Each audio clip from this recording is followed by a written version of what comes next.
Hi everyone, I hope you're having a great day. I wanted to talk about an important resource that I've spoken about it before on my webpage, and I've made some videos about this organization. So if you have a loved one that is struggling with substance abuse, you're going to want to keep watching because I'm going to be talking about CMC Foundation for Change. And CMC Foundation for Change is a nonprofit organization, and they focus on individuals who have a loved one who's struggling with substance abuse. Since the pandemic, it's approximately, the research is out, approximately 46 million people in the United States are suffering with a substance abuse of some kind. And as a result of that, there's over 100 million loved ones of those suffering who are kind of in the struggle with them. I mean, it's really hard to watch somebody you love and care about go through what substance abuse does. It takes away health, and it creates just a lot of obviously issues financially, with relationships, emotionally speaking, health. I know how difficult it can be to watch somebody struggle and deteriorate in front of your eyes. And so this came up again the other day. I was actually talking to some of my fellow coaches the other day, and we had a discussion about this, and I brought something up. I went right to the CMC website actually and read one of their blog posts by Dr. Carrie Wilkens. And I thought it was a great blog post because it talks about the concept of something they call helping with understanding. And I wanted to share some pieces of that blog post with you. Helping with understanding. They focus on that, especially at the beginning of their workshops, because shifting the way you think about your loved one's substance abuse can actually shift the way you interact with every other part of the change process. When you understand where your loved one's behavior is coming from, you can better understand how to help them. What's more, changing your understanding means gaining a better understanding of yourself, your reactions, your feelings, and your thoughts. This type of insight can help you stay true to your values throughout the process of supporting your loved one. So what does that mean? In order to effectively deal with any problem, you must first understand where it comes from, what it contributes to it occurring, how it's affecting you, both you and your loved one. They also go on to talk about a concept called behaviors make sense. Even when someone's actions seem completely unreasonable or even destructive, their behaviors are still motivated by a set of values that you can likely understand. To put it in context, your loved one is not using substances because they're crazy or because they want to piss you off, though it may feel that way sometimes. People use substances because it provides something important to them, like relief from pain, the ability to sleep, or simply a feeling of calmness when they may have few other reliable sources of peace. Even when the negative consequences of their use start to pile up, the fact remains that your loved one is likely getting something deeply positive from substances.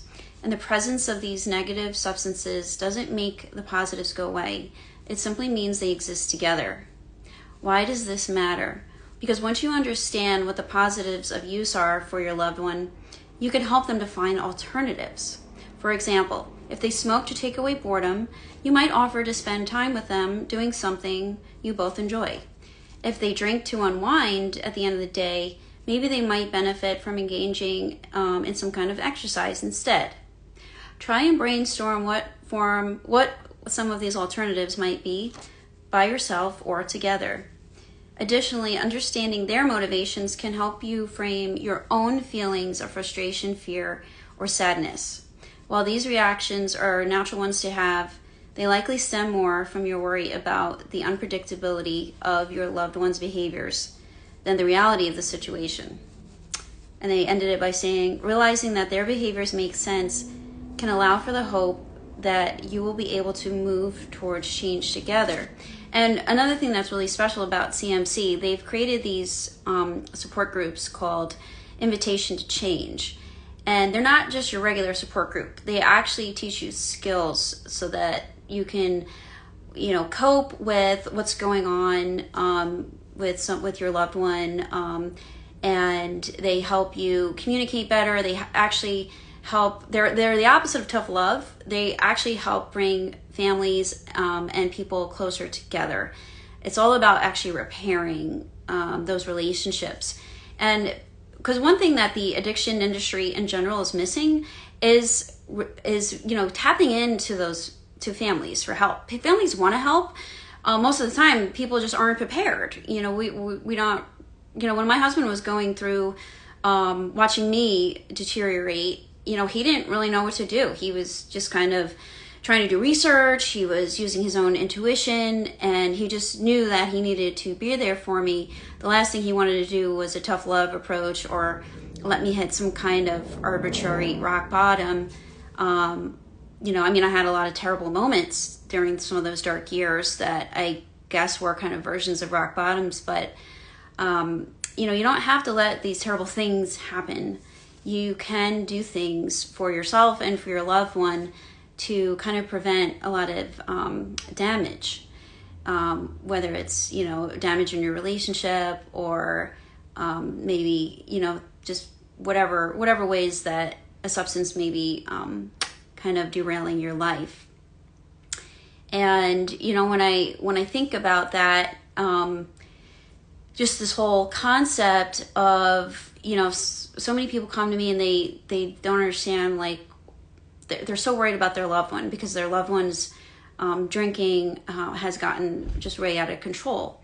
And I know it's really heartbreaking.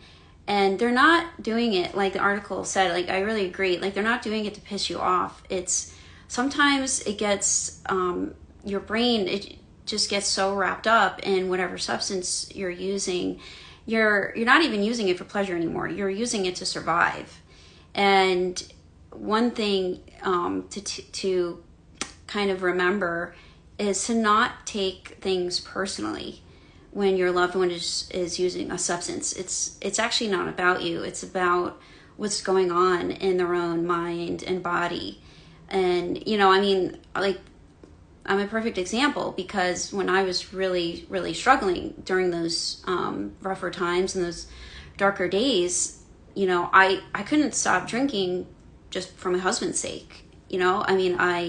He's my soulmate. I love him so much. He's the best person I've ever known in my whole life. And I couldn't stop drinking for him.